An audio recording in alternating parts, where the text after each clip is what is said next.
It was a late evening in New York City, the kind where the streets are busy but somehow lonely. Sarah, a young waitress with tired eyes and a warm smile, was finishing her shift at the diner on Fifth Avenue.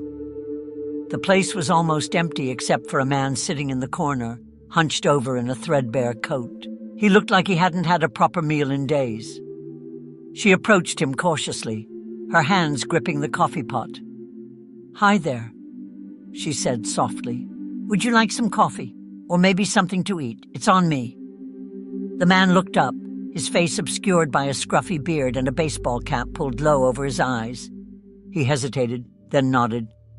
"Just water," he said, his voice low and gravelly. "That's all I need." Sarah frowned slightly but didn't push. "All right, water it is. You sit tight, okay?" She returned with a tall glass of water and set it down gently in front of him. "If you change your mind, let me know. Kitchen's closing soon, but I can whip something up." He looked at her, his eyes sharp and calculating despite his disheveled appearance. "Why are you being so nice to me? You don't even know me." She shrugged, her smile faint but genuine. "Everyone deserves a little kindness. That's all." The man said nothing, just nodded slowly, as if he were weighing her words. The next morning, Sarah was called into the manager's office. Her boss, a stout man with a perpetual scowl, wasted no time. "Sarah, what were you thinking last night? Offering free drinks to a bum. Do you know how bad that looks for us?" "He wasn't bothering anyone," she replied, her voice steady but tinged with frustration. "He just needed some water." "Rules are rules," he snapped. "You're fired. Clean out your locker." She stared at him, stunned. "You're firing me for being kind? For giving someone a glass of water?" "Don't make this harder than it needs to be," he said, waving her off. "This is final." Sarah left the diner with a heavy heart and a box of her belongings. The city felt colder than usual as she wandered aimlessly, trying to figure out what to do next. The following day, as she was scrolling through job listings in a tiny cafe, her phone buzzed. It was an unknown number.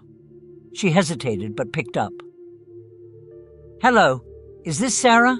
the voice on the other end asked. It was crisp, authoritative. "Yes, who's this?" "This is Donald Trump's office. Mr. Trump would like to meet with you." Her jaw dropped. "What? Is this some kind of prank?" "No, ma'am. He'll explain everything.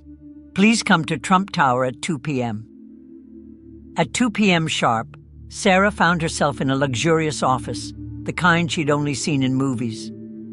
The man from the diner walked in, but now he was clean-shaven, dressed in an impeccable suit, and radiating confidence. "Good to see you again, Sarah," he said, smiling. Her eyes widened. You're Donald Trump," he finished for her. "Yes. I was testing something last night, going undercover to see how people react to someone they think has nothing. You passed the test." She stared at him, speechless. He continued, "You showed kindness when you had no reason to. That's rare. I want someone like you on my team. How would you feel about managing one of my new outreach programs for the homeless?" Her voice trembled. I don't know what to say." "Say yes," he said simply. "And don't worry about the diner. I've already spoken to the owner. He'll regret firing you." Tears welled up in her eyes. "Thank you. I don't know how to repay you." "Just keep being you," he replied. "That's all the world needs." And just like that, Sarah's life changed. The girl who lost her job for a glass of water found herself leading a movement, proving that sometimes kindness is the best investment of all. Sarah's heart raced as she walked out of Trump Tower. Her mind was spinning, trying to process what had just happened. The same man she'd thought was a homeless stranger was actually Donald Trump, one of the most powerful figures in the world. She clutched the folder he had handed her, filled with details about the outreach program she was now in charge of. She couldn't believe it. Her phone buzzed again. This time it was a text from an unknown number. Good luck with your first day tomorrow. Your kindness will inspire many."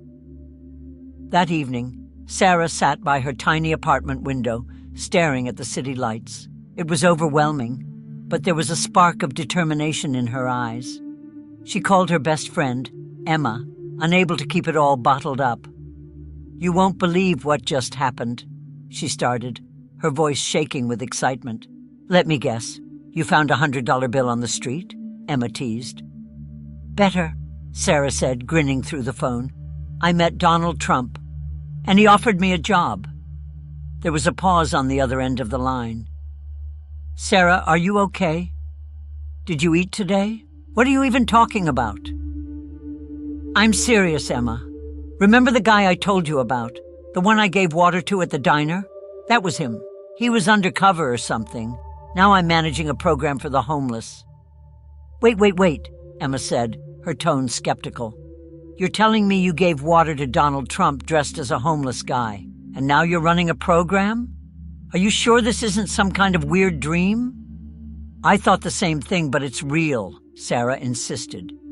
"He said he wanted to see how people treat others who have nothing, and I guess I passed his test." Emma let out a low whistle. "Girl, you're living in a fairy tale. Next, you're going to tell me you're moving into a penthouse." Sarah laughed, her first genuine laugh in days. "Not quite, but I'll take the job." The next morning, Sarah walked into the office Trump had set up for her. It wasn't a massive corporate suite, but it was cozy and filled with potential. The walls were lined with files about the homeless crisis, funding proposals, and contact lists. A small team was already assembled, waiting for her to take charge. "Good morning, Sarah," a man in a suit greeted her. "I'm David. Mr. Trump told us you'd be leading this initiative. We're thrilled to have you on board." Sarah felt a lump in her throat as she looked at the eager faces around the room. They didn't see her as just a waitress. They saw her as a leader. She cleared her throat, trying to sound confident. "Thank you, David. And thank you, everyone, for being here.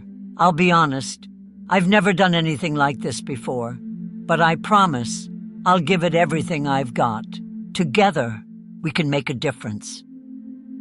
The room erupted in applause, and Sarah's cheeks flushed with a mix of embarrassment and pride. Later that day, Sarah visited her old diner. The familiar clatter of dishes and the smell of greasy burgers filled the air. Her former manager froze when he saw her walk in, now dressed in a sharp blazer. What are you doing here?" he stammered. "Just stopping by," she said calmly. "I wanted to thank you." "For firing you?" he asked, incredulous. "Yes," she replied with a small smile. "Because of that, I found something better.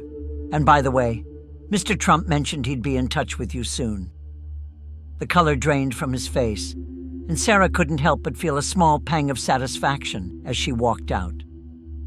Weeks turned into months, and Sarah's program began to gain traction. She organized shelters, job fairs, and meal programs, often working late into the night.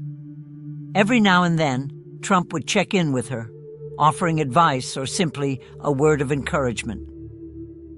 One evening, as she was leaving a shelter she had helped renovate, she spotted a man sitting on the curb, shivering in the cold. He reminded her of that fateful night at the diner.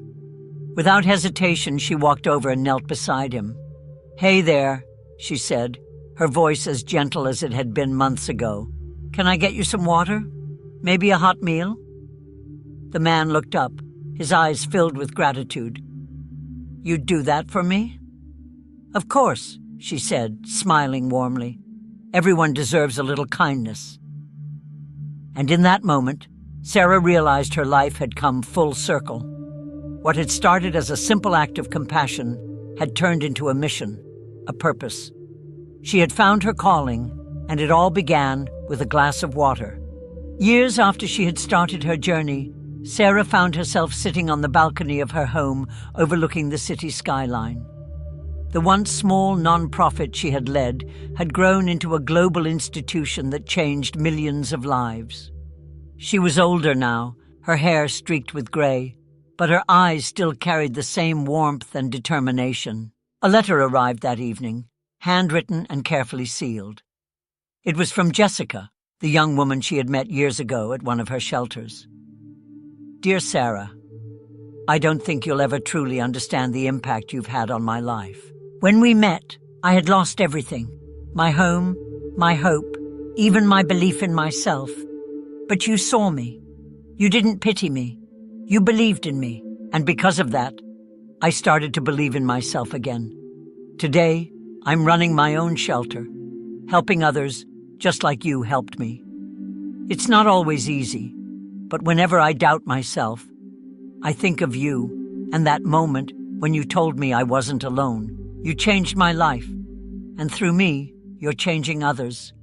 Thank you for everything. With love, Jessica. As Sarah read the letter, tears streamed down her face. She had received hundreds, maybe thousands, of similar messages over the years, but each one reminded her of why she started. She folded the letter carefully and placed it in a wooden box filled with other keepsakes, a napkin from the diner, her first business card from Second Chances Initiative, and a photo of the team that had been with her since the beginning. That night, as she drifted off to sleep, she felt a sense of peace. She had done her part, but she knew her legacy would continue in the hands of those she had inspired. And in her dreams, she saw a ripple spreading across a vast ocean, small at first, but growing larger and larger, touching every corner of the world. The advice. Sarah's story carries a simple but powerful lesson. Kindness is powerful. The smallest acts, like offering a glass of water or a kind word, can set off a chain reaction that changes lives, including your own. Believe in second chances. People are not defined by their circumstances. With the right support and belief, anyone can rise above their struggles. Take risks for good.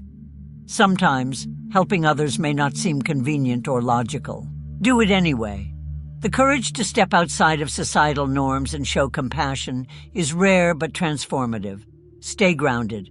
No matter how far you go or how successful you become, remember where you started and the people who helped you along the way.